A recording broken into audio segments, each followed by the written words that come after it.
Šajā video nodarbībā iemācīsimies veidot dažus trīsdimensionālus modeļus, kurus var izdrukāt ar 3D printeru.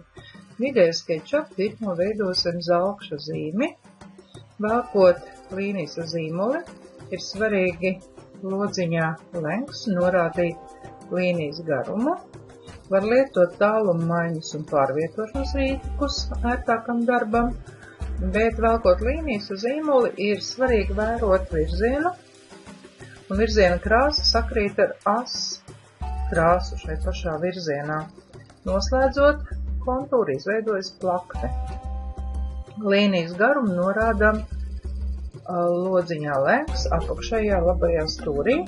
Šobrīd veidojam 50 x 50 mm lielus kvadrātus, lai izveidotos sagatavi zīmes attēlu radīšanai plaknē.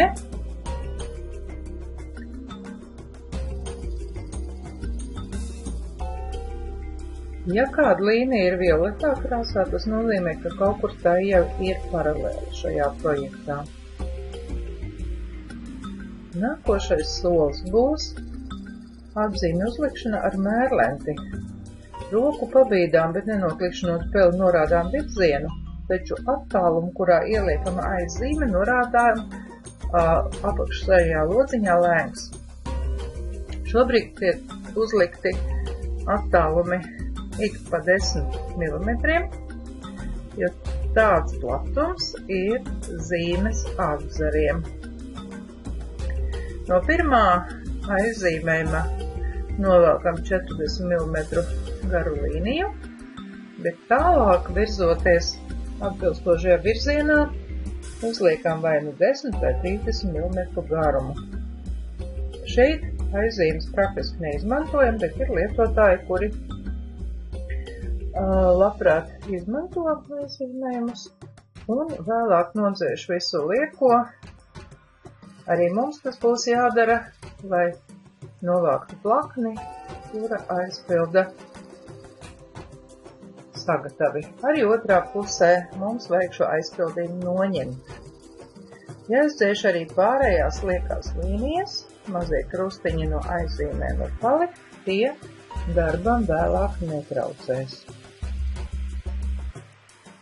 Apskatot attēlu, konstatējam, vai viss ir kārtībā, un, lai nopaļotu zīmes stūrus, veidojam aizzīmītes no stūra ik pa 3 mm, un tā izdarām ar katru ārējo stūri.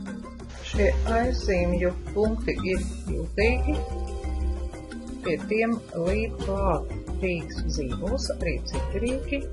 Un jūtīgi šajā vidē ir arī gala punkti, viduspunkti un centra punkti. To var izmantot darbā. Lūk, šie divi punkti, pie kuriem mēs zīmējam 2 punktu arku, lai ir nepieciešams konstatēt izlietumu, ja pacēlumu. Mūsu gadījumā tas ir 1 mm. To var noteikt eksperimentāli vai aprēķinot. Un tad, kad mums jau ir zināms vienas arkas izliekums, tad pārējie izliekumi ir tieši tāpat lieli. Un to ierakstām ar tastatūru, apstiprinām ar Enter, norāžu lodziņā, vēlāk novākam izliekties stūrī. Lūk, plaknē iegūts attēls ar nopaļotiem stūriem. Tagad ar rīku pušu radām biezumu 6 mm, un paskatoties no izvēles kamera standarta Use Top skatā, novelkam šādu līniju, kuras viduspunktā veidosim aplīti, kas kalpos urbuma izveidei. Nodzēšam liekās līnijas. Un esam gatavi atkal strādāt ar rīku pušu Q, šoreiz norādot dziļumu leju 6 mm, tieši tik, cik biezs ir arī viss modelis.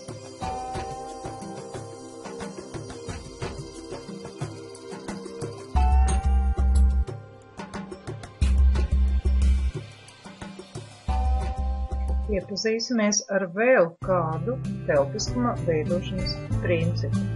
Lai izveidotu šādu grābeklīti, prasmes, kuras apguvām iepriekš, veidojot zelkšu zīmi, būs pietiekamas, lai izveidotu grābekļa pamatni un zobu cilindrus. Taču, lai iegūtu zobu konisko augšu, mums būs vajadzīgs rīks follow me, seko man. Lai to lietotu, ir vajadzīga plakne, šoreiz šis triesturis, un līnija, kurai plakne seko, mūsu gadījumā cilindra augša. Ja velkot ar peli tā nedaudz aizmaldās, tad to nevajag uztraukties. Svarīgi, lai beigās viss izskatītos gudi un perfekti, tā kā šie grābekļa zari.